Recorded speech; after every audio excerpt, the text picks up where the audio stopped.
4 बांस 64 गज, अंगुल अष्ट प्रमाण, इतने पे सुल्तान है मत रोको चौहान। ये अंतिम चरण का चुनाव है और इसमें सारा सीट भाजपा को जाना चाहिए। ये अंतिम चरण का चुनाव है और सारा सीट भाजपा को जाना चाहिए, इसलिए सब ठो वोट आप भाजपा को दें। राहुल गांधी जी, सोनिया गांधी अब जनप्रतिनिधि नहीं बने, राज्यसभा जाएगी, चुनाव लोकसभा का चुनाव नहीं लड़ रही है। राहुल गांधी जी 2 जगह से चुनाव लड़ रहे हैं, प्रियंका गांधी चुनाव नहीं लड़ रही है। लेकिन इन लोगों का राजनीतिक खटाखट फटाफट ज्योतिरादित्य सिंधिया का राजनीति किस प्रकार से बर्बाद किए अब इनको पता होगा। माटी के हे कुम्हार से तुम क्या रोधे मोय, एक दिन ऐसा आएगा मैं रोधूंगा तू होय। माटी के हे कुम्हार से तुम क्या रोधे मोय, एक दिन ऐसा आएगा मैं रोधूंगा तुम होय। आज ज्योतिरादित्य सिंधिया का राजनीतिक किस प्रकार से बर्बाद किया यह आपने देखा और आज इन लोगों का राजनीतिक करियर चौपट है।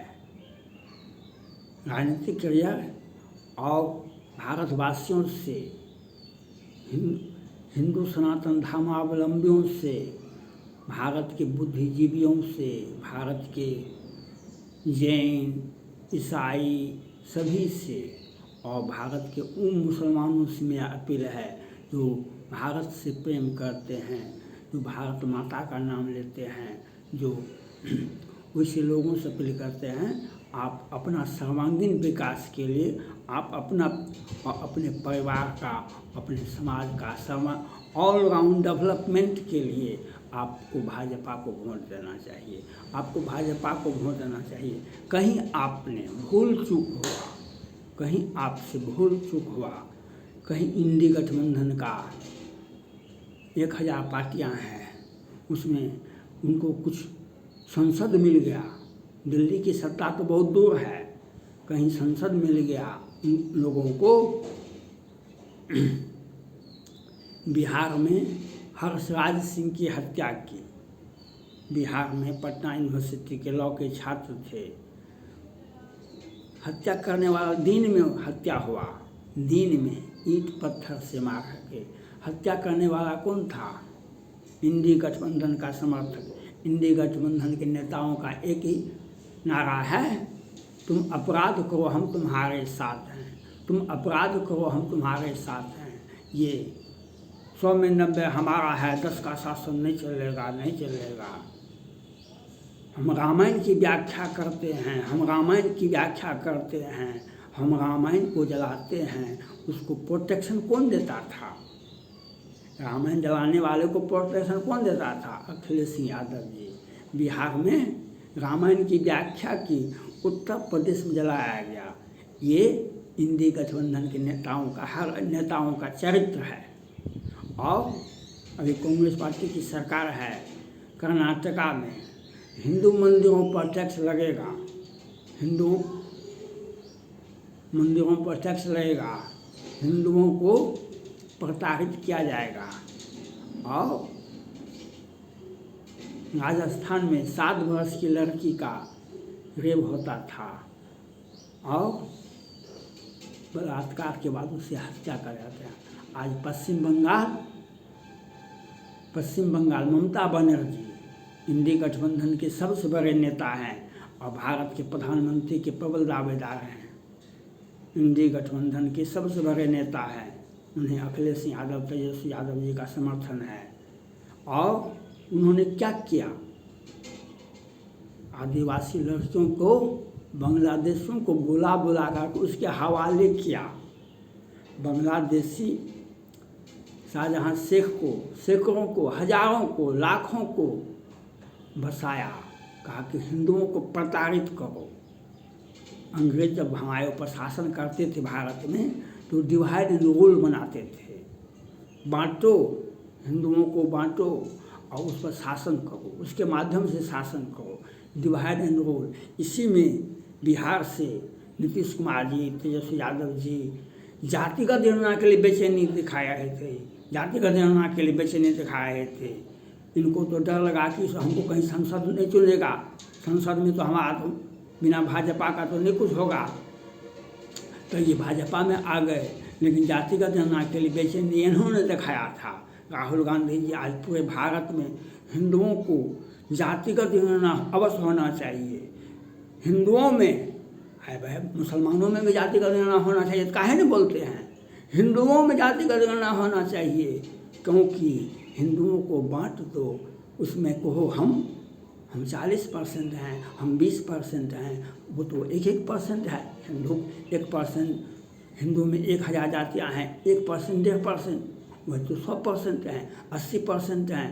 तो हिंदुओं को बांटने का जो प्रयास है ये राहुल गांधी जी का हिंदुओं को तोड़ मरोड़ कर, काहे नहीं बोले? बहुत दिन तो बोलते हैं, 24 घंटा उनका मुँह खुला रहता है। जैसे सीप का मुंह जब समुद्र में पानी आता है तो सीप का मुंह खुल जाता है, तो सीप का मुंह खुल जाता है, उनका मुंह तो हबत खुला रहता है। काहे ने?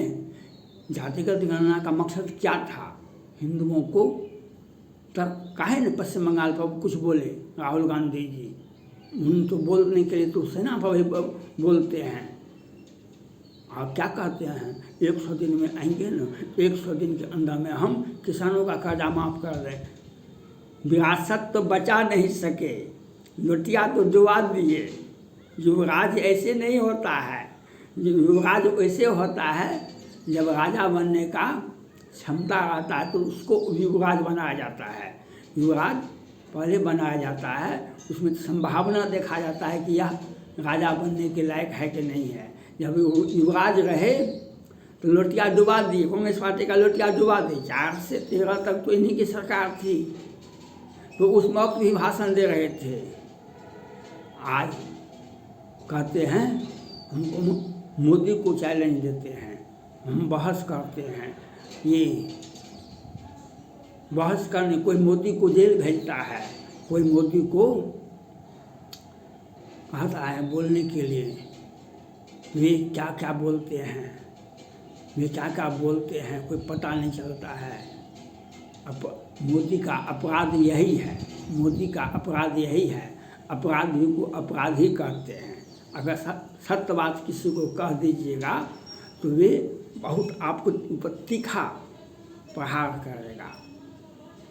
मोदी सीधा सीधे कह देते हैं आपने अपराध किया, आपने मनी लॉन्ड्रिंग किया, आपने पद का दुरुपयोग किया। आज केजरीवाल जी क्या करते हैं, क्या कहते थे? मोदी इतना, भारत का प्रधानमंत्री इतना कम नहीं पढ़ा लिखा नहीं होना चाहिए, भारत का प्रधानमंत्री इतना कम पढ़ा लिखा नहीं होना चाहिए। लेकिन ये IAS थे। लेकिन ये नहीं बताते हैं जो NGO चलाने वाले, जिनको घर नहीं था दिल्ली में, वे 700 करोड़ का घर में कैसे आ गए? एक मुख्यमंत्री को 3 लाख से 4 लाख रुपया ज़्यादा नहीं मिलता है वेतन। एक मुख्यमंत्री को 3 लाख से 4 लाख, इस 700 करोड़ के घर में कैसे आ गए? इनका घर बनाने वाले को 10-10 करोड़ का घर बन गया। और ये क्यों नहीं बताते हैं? जब 10 वर्ष पहले शीला दीक्षित जी 70 वर्ष की महिला दिल्ली का मुख्यमंत्री हुई थी, तो उस वक्त काहे नहीं शाहीन बाग बना दिल्ली में? काहे नहीं दंगा हुआ? काहे न लोगों को वहाँ भगाया गया? जब से केजरीवाल जी आए, प्रधानमंत्री का प्रबल दावेदार, दिल्ली हमारा है ही, पंजाब हमारा है ही, और उत्तर प्रदेश पूरा भारत हम।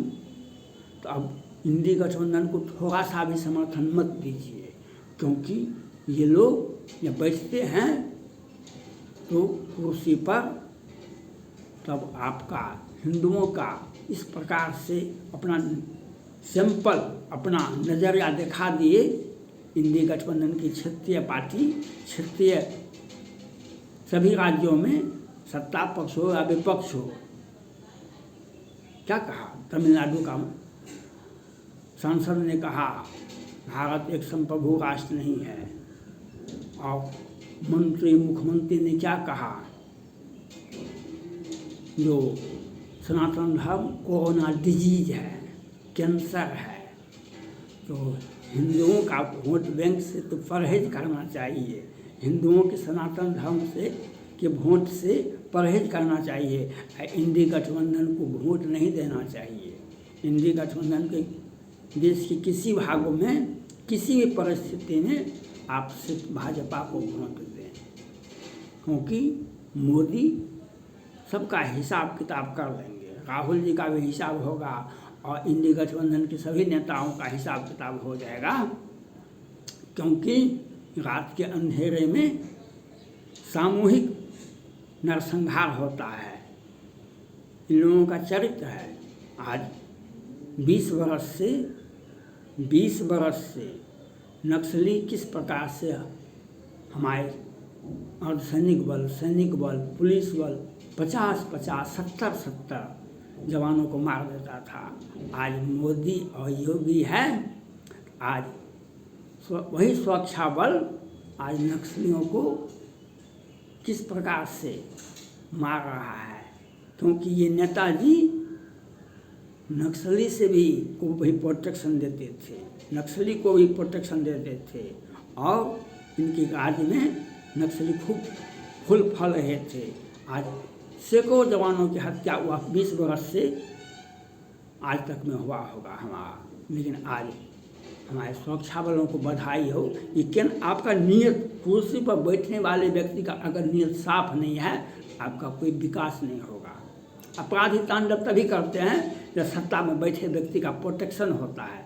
सत्ता में बैठे व्यक्ति का जब तक प्रोटेक्शन नहीं होगा, अपराधी अपराध नहीं कर सकता है।